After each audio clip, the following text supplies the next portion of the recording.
오늘 우리에게 주시는 하나님의 말씀은 마가복음 14장 32절부터 42절까지 말씀입니다. 신약 성경 80쪽입니다.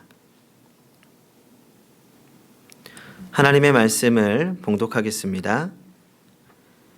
그들이 겟세마네라 하는 곳에 이르매 예수께서 제자들에게 이르시되 내가 기도할 동안에 너희는 여기 앉아 있으라 하시고 베드로와 야고보와 요한을 데리고 가실새 심히 놀라시며 슬퍼하사 말씀하시되 내 마음이 심히 고민하여 죽게 되었으니 너희는 여기 머물러 깨어 있으라 하시고 조금 나아가사 땅에 엎드리어 될 수 있는 대로 이때가 자기에게서 지나가기를 구하여 이르시되 아빠 아버지여 아버지께는 모든 것이 가능하오니 이 잔을 내게서 옮기시옵소서. 그러나 나의 원대로 마시옵고 아버지의 원대로 하옵소서 하시고 돌아오사 제자들이 자는 것을 보시고 베드로에게 말씀하시되 시몬아 자느냐 내가 1시간도 깨어 있을 수 없더냐 시험에 들지 않게 깨어 있어 기도하라 마음에는 원이로되 육신이 약하도다 하시고 다시 나아가 동일한 말씀으로 기도하시고 다시 오사 보신즉 그들이 자니 이는 그들의 눈이 심히 피곤함이라. 그들이 예수께 무엇으로 대답할 줄을 알지 못하더라. 세 번째 오사 그들에게 이르시되 이제는 자고 쉬라. 그만 되었다. 때가 왔도다. 보라 인자가 죄인의 손에 팔리느니라. 일어나라 함께 가자. 보라 나를 파는 자가 가까이 왔느니라. 아멘. 말씀을 위하여서 한 번 더 기도하겠습니다.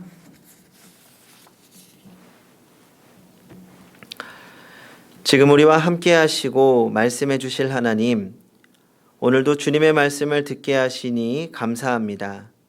이 시간 살아계신 하나님의 말씀이 선포되어질 때 성령님 조명하여 주시고 깨닫게 하여 주시옵소서. 말씀을 통하여 주님의 뜻을 알게 하시고 또 순종함으로 승리할 수 있는 힘을 주시옵소서. 예수님의 이름으로 기도합니다. 아멘. 성도님들도 잘 아시겠지만 제가 평소에 이 서 있는 자세가 별로 좋지 않습니다. 그래서 이 자세 교정에 대한 이야기를 종종 듣습니다. 그런데 제가 최근에 이 자세를 고치기 위해서 상당히 애를 쓰고 있습니다. 좀 나아진 것 같지 않으십니까? 사실 제가 이 자세에 대한 이야기를 들은 것은 꽤 오래전입니다. 이야기를 들을 때마다 고쳐야지 하면서도 마냥 미루어 왔습니다. 그러다가 최근에 더 이상 미룰 수 없다고 결론을 내린 이유가 있습니다. 바로 아들 윤희 때문입니다. 이 윤희가 크면서 핸드폰이나 컴퓨터로 인터넷 영상을 보는 시간이 많아졌습니다. 그런데 문제는 이 핸드폰을 보는 자세가 좋지 않은 겁니다. 과거에 제가 어렸을 적만 해도 이 영상은 TV를 통해서 봐야 했고 똑바로 앉아서 봐야 했습니다. 하지만 요즘 어린아이들은 책상이나 탁자에 앉아서 핸드폰을 보게 됩니다. 그러다 보니 자세가 어정쩡하고 구부정하게 됩니다. 이 유인이를 보는데 하루는 삐딱하게 앉아서 턱을 괴거나 하면서 이 자세가 조금씩 망가지는 겁니다. 그래서 그때마다 제가 머리 뒤로 허리 펴고 이렇게 말하면서 자세를 고쳐주었습니다. 그런데 한편으로 이런 생각이 드는 겁니다. 사실 내가 걸어 다닐 때나 앉아 있을 때도 자세가 좋지 않은데 윤희가 내 모습을 보면서 닮아가지 않을까 하고 말입니다. 그래서 내가 먼저 자세를 바꿔야겠다는 생각이 들었습니다. 저도 제대로 하지 못하면서 이 아이에게 똑바로 하라고 하는 것은 이 설득력이 부족하다고 생각했기 때문입니다. 그래서 급하게 자세 교정 밴드를 하나 샀습니다. 평상시에 일할 때 착용하면서 자세를 잡아주는 겁니다. 착용해보니 어찌나 불편하던지요. 어색했습니다. 그래도 참아야 했습니다. 적어도 하루에 3시간 이상은 착용을 해야 된다는 겁니다. 그래도 조금씩 착용하다 보니 익숙해졌습니다. 그리고 나서 이제 좀 잠시 쉬려고 교정밴드를 풀었습니다. 어떻게 되었을까요? 제가 의식하지 못하는 사이에 금방 원래 구부정했던 자세로 돌아가는 겁니다. 그러면 제가 어떻게 해야 할까요? 소용없다고 포기해야 될까요? 아니죠. 습관이 될 때까지 착용해야 합니다. 처음엔 어색하고 불편하지만 바른 자세를 갖기 위해서 참고 의식하고 습관이 될 때까지 노력해야 합니다. 물론 지금도 어색하고 조금만 신경 쓰지 않으면 자세가 구부정해집니다. 그래서 우리 성도님들께 부탁이 있습니다. 혹시 저를 보시다가 제 자세가 구부정해지면 꼭 외쳐주십시오. 목사님, 자세요, 자세. 그러면 언젠가 바른 자세의 습관으로 고쳐질 거라고 생각합니다. 하다못해 제 자세 하나를 교정하려고 해도 많은 시간이 필요합니다. 그런데 우리가 세상의 습관대로 살던 모습들을 하나님의 자녀로 살기 위해서 거룩한 습관을 들이기 위해서는 얼마나 많은 노력이 필요할까요? 그리고 우리가 삶에 찾아오는 문제를 해결하기 위해서 가져야 하는 거룩한 습관은 무엇일까요? 먼저 우리가 문제 앞에서 섰을 때 취하는 자신의 문제 해결 습관을 생각해 볼 필요가 있습니다. 제가 보기를 드리겠습니다. 과연 나는 어떤 습관에 따라 문제를 대처하는지 생각해 보시기 바랍니다. 1번, 의존형입니다. 의지할 수 있는 사람을 찾는다. 가장 친한 친구 혹은 형제 자매, 부모님과 문제를 나누고 함께 지혜를 구한다. 이 사실 어떤 지혜를 구한다기보다 이 대화를 통해 마음의 위로를 얻는 겁니다. 사람을 만나 이야기하는 것만으로 마음이 편해지고 문제를 해결할 의지를 갖게 됩니다. 2번, 전투형. 빠르게 계산해 본다.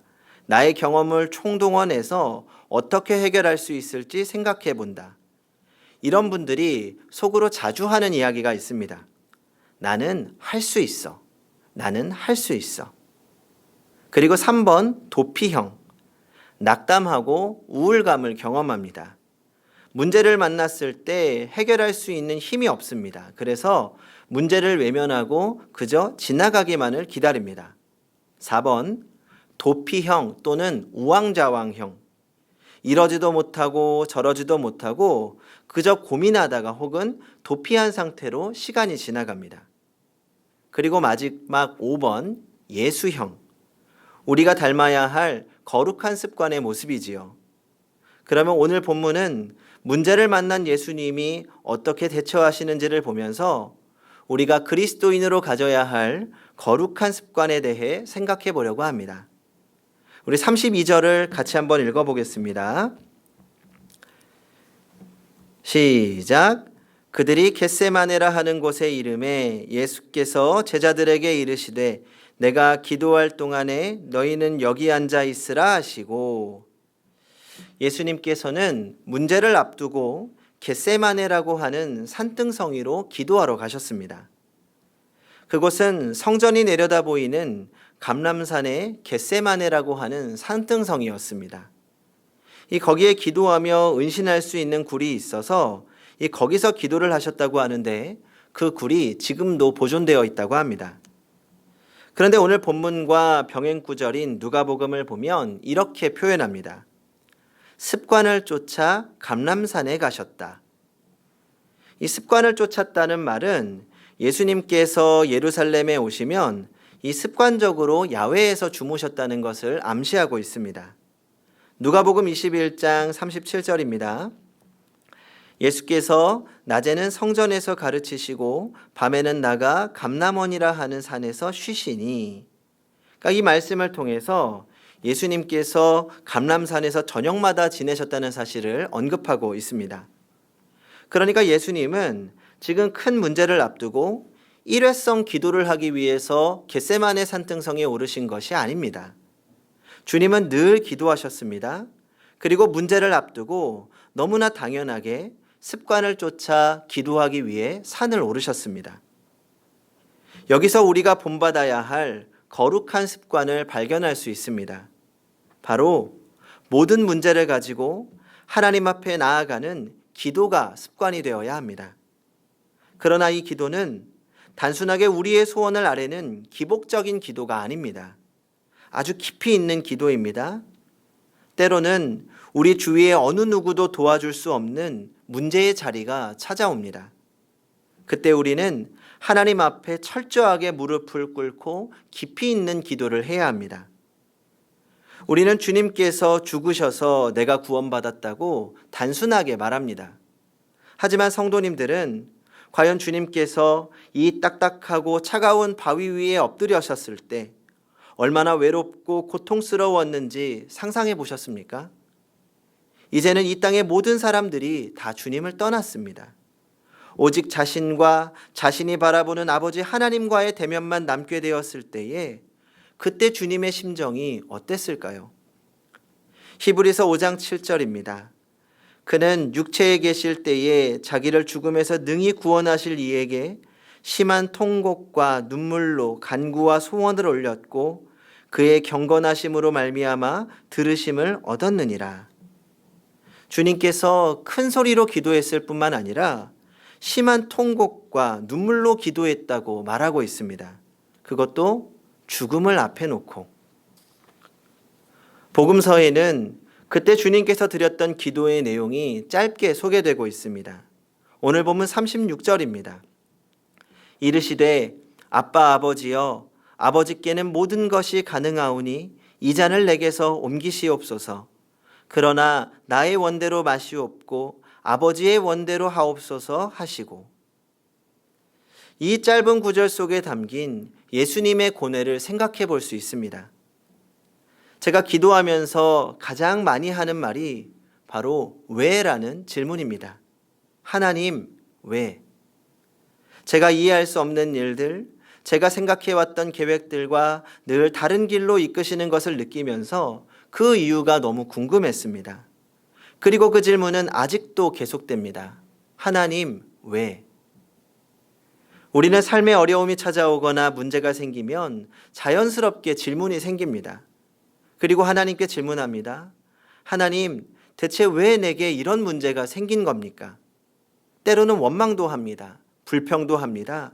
그리고 이 문제를 해결해 주시고 피할 수 있기를 기도합니다. 그러면 제가 신앙이 없는 목사입니까? 단순한 기복신앙일까요? 전 그렇지 않다고 생각합니다. 다윗도 큰 문제 앞에 하나님을 원망하기도 했습니다. 왜 나에게 이런 일이 생겼냐고 따졌습니다. 그러나 우리의 기도는 여기서 멈추지 않습니다. 왜라고 물으며 하나님의 뜻에 귀를 기울입니다. 그러면 불평과 원망으로 시작했던 기도가 하나님의 뜻에 초점을 맞추는 기도로 변하는 것입니다. 여기서 피할 수 없는 문제를 대처하는 주님의 두 번째 모습을 발견하게 됩니다. 쉽게 감당할 수 없는 문제를 놓고 더욱 힘써 간곡히 기도하시니 땀이 땅에 떨어지는 모습이 마치 핏방울 같았습니다. 그 기도는 사랑하는 아들이 아버지를 향해 부르짖는 기도였습니다. 이 잔을 옮기는 것이 아버지에게는 가능하지 않습니까? 그렇다면 이 잔을 내게서 옮기시옵소서. 사랑하는 아들의 이런 부르짖음을 듣고 돕지 않을 부모는 한 사람도 없을 것입니다. 아들아, 내가 내 생명과 바꾸는 한이 있더라도 너를 도울 것이다. 이런 도움 요청을 받은 부모라면 누구나 이렇게 말할 것입니다. 그러나 하나님 아버지는 말이 없으십니다. 하나님의 침묵, 하나님이 원하시는 일은 과연 무엇일까요? 먼저 하나님께서 원하시는 일이 무엇인지 궁금해하기 전에 하나님의 침묵을 경험해 보신 적이 있으십니까? 하나님의 침묵은 기도하는 사람의 것입니다. 하나님 앞에 처절하고 간절히 기도하지만 하나님의 응답이 전혀 없는 것처럼 느껴질 때가 있습니다. 아무것도 하지 않으면서 하나님의 침묵을 말할 수는 없습니다. 하지만 기도하는 자는 침묵을 경험하게 되고 침묵 속에서도 하나님의 뜻을 발견합니다. 한 2년 전쯤에 갑작스러운 소식을 하나 듣게 되었습니다. 대학교 동기의 남편이 갑자기 심장마비로 사망했다는 것입니다. 남편 되시는 분은 목사님으로 이 교회를 충성되게 섬기는 분이셨습니다. 새벽 예배를 마치고 같은 교회 집사님들과 어울려 운동을 하던 중에 갑작스럽게 심장마비가 찾아온 것입니다.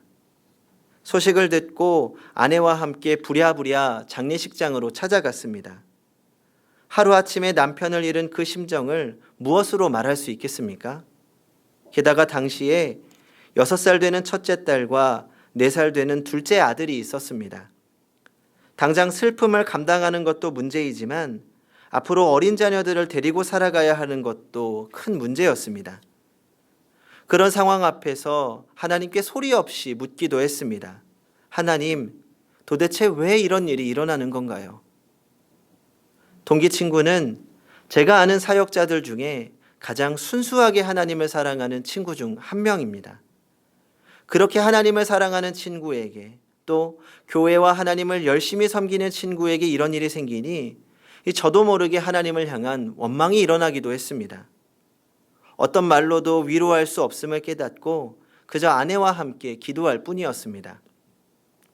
이제 장례식을 마친 후에 아내와 그 친구가 더욱 가까워져서 이야기를 많이 나누게 되었습니다. 그러면서 더욱 깊이 있는 이야기들을 나누게 되었습니다. 아직 자신의 마음을 돌아볼 여유조차 없이 그저 아이들을 돌보는 일에 겨우 힘을 쏟고 있었습니다. 그러면서 자신을 돌아보아야 할 시간도 필요한데 그저 정신없이 하루하루 살아가고 있다는 것이었습니다. 그리고 이렇게 이야기하더랍니다. 나에게 아직 이 사건이 해석되지 않았어.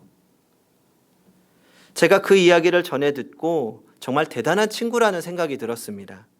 왜냐하면 그 말은 지금 하나님이 원망스러울 수 있는 이 갑작스러운 사건에 대해서 하나님께 묻고 있는 기도를 하고 있다는 것이기 때문입니다.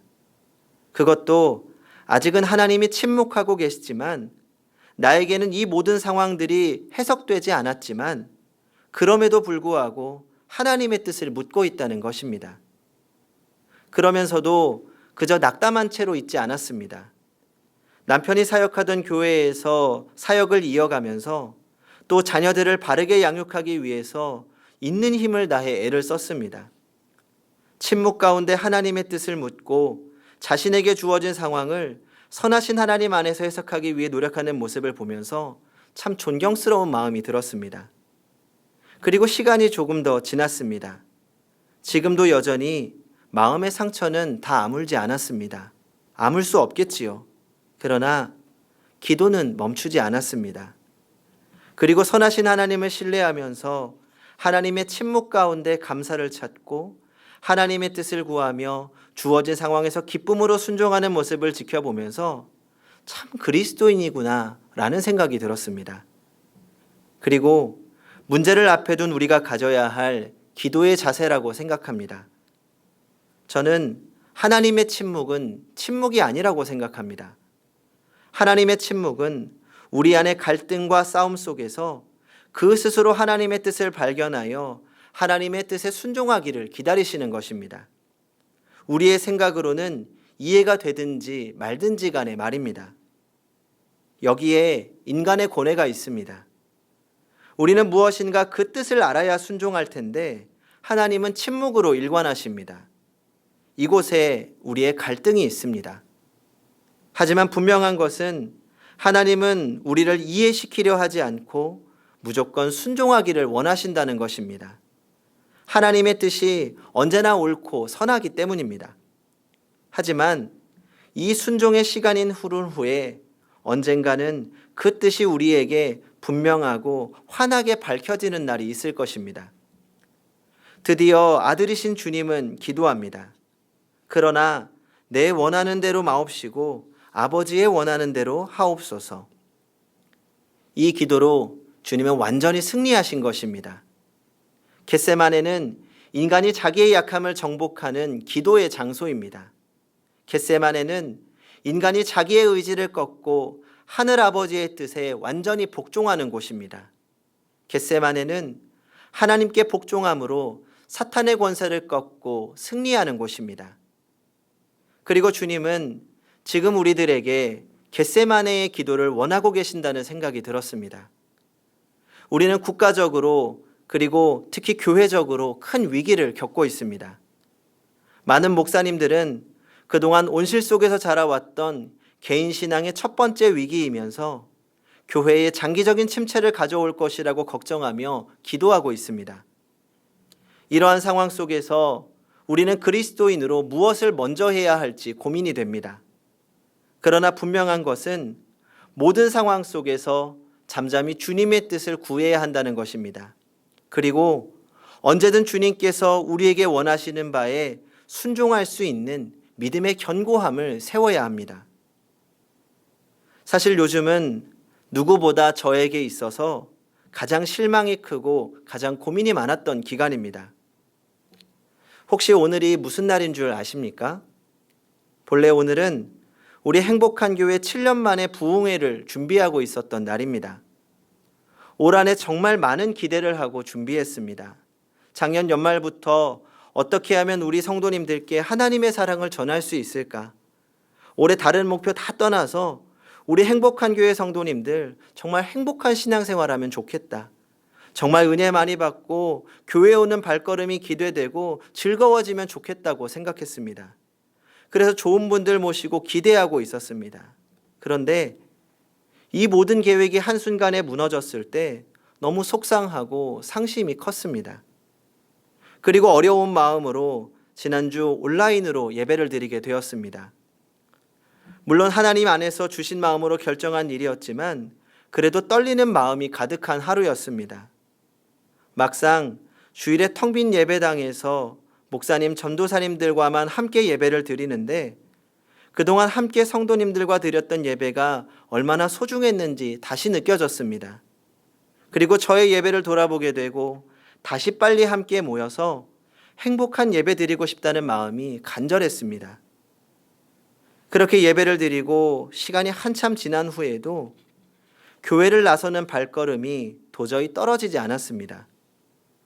아무도 없는 교회에서 하나님 앞에 그저 기도할 수밖에 없었습니다. 그렇게 기다리는 중에 우리 성도님들께 한 분 한 분 연락이 오기 시작했습니다.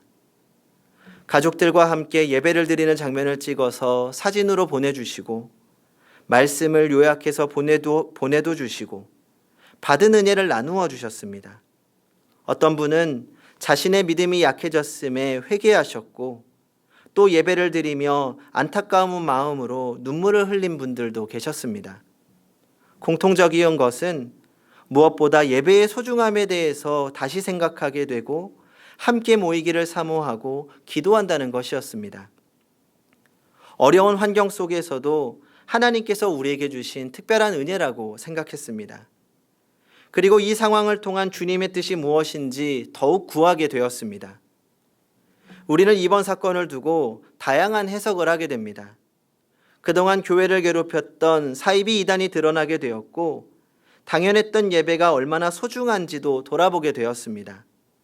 그리고 미처 보지 못한 우리의 잘못된 신앙의 습관들을 돌아보고 회개할 수 있는 시간도 되었습니다. 그러면서도 여전히 우리가 사랑하는 교회와 나의 연약한 신앙이 한순간에 약해지고 무너질 수 있는 위기의 시간이기도 합니다. 치열한 영적 전쟁의 시간입니다. 이런 상황에서 우리가 무엇을 구해야 하겠습니까? 그저 하나님 앞에 기도하고 또 기도해야 합니다. 주님의 뜻을 구하는 기도의 시간이 필요합니다. 우리가 주님처럼 살기 위해서는 우리에게도 겟세마네가 있어야 합니다. 나의 겟세마네, 우리의 겟세마네가 있어야 합니다. 아버지여, 우리의 뜻대로 되게 마시고 아버지의 뜻대로 되게 하옵소서. 이렇게 기도할 수 있는 기도의 동산이 있어야 비로소 우리는 주님의 사도들로 살아갈 수 있습니다. 성도 여러분, 모든 것을 합력하여 선을 이루시는 선하신 하나님을 신뢰하시기 바랍니다. 그 신뢰 안에서 우리의 연약한 믿음을 붙잡고 더욱 기도하시기 바랍니다. 지금 우리가 하나님의 뜻을 알 수는 정확히 없지만 우리가 함께 이 시간 기도하고 버텨낸다면 잠시 뒤에 그 뜻이 우리에게 분명하고 환하게 밝혀질 것입니다. 그 승리의 순간에 우리가 기도로 함께 했음을 추억할 수 있기를 기대합니다. 누가복음을 보면 예수님께서 겟세마네 동산에서 기도하실 때 하늘로부터 사자가 나타나 도왔다고 기록하고 있습니다. 누가복음 22장 43절입니다. 천사가 하늘로부터 예수께 나타나 힘을 더하더라. 성도 여러분, 하나님의 뜻대로 살려고 힘쓰는 자에게는 하늘의 위로와 도움이 반드시 옵니다. 하늘로부터 천사가 내려와서 우리를 도울 것입니다. 시험에 들지 않고 하나님의 뜻을 이루는 사도들이 되도록 기도하시기 바랍니다.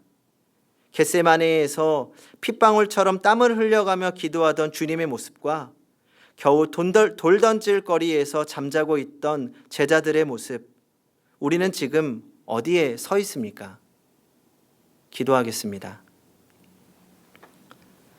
주님, 우리는 우리의 삶에 이해할 수 없는 일들과 하나님의 침묵 속에서 어찌할 바를 모르는 연약한 사람들입니다.